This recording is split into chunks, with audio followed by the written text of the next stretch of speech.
السلام عليكم خاوتي. اليوم هذه تفاحة باش تشوفوا، يعني هذه تفاحة عادية فيها عادي نورمال.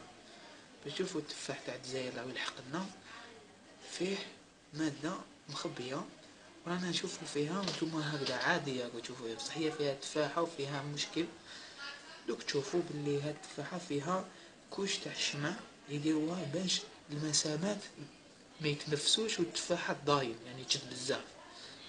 هاد المادة هذه تاع الشمع هذه دير الكونسير.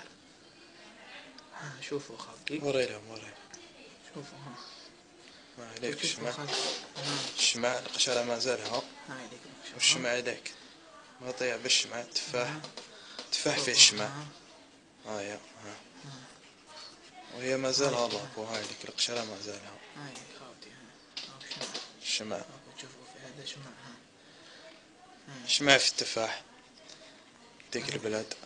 هاي هيك خاوتي شوفوا والله بو ما زالها. فو نورمال. يديروا لها في الشمع. يا اخي شعبية. هذه هي الدولة تاعنا. شوفوا واش تصدر لنا المرض تاع بلادنا مليح. التفاح هذا غالي 25,000. 25,000 وتجيب لكم سعر وما فيه حتى حاجة غير المرض. قاع مرض. يعني ديروا بالكم، يعني هكذا باش الانسان وشويه راهو محمي.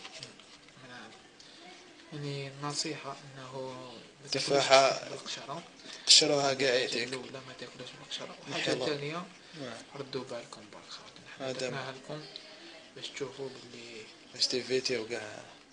ولو كان دوك تخلوها شويه تبداو تشوفوا هدا تولي صفرا تاع التفاح كي يتنحى من الشجره يعني يبدا يولي صفر. هاوليك خاوتي شوف ومازال يعني الحك ومازال يزيد يخرج. يعطيكم الصحة. هكذا خاوتي، دعونا بالخير برك. السلام عليكم.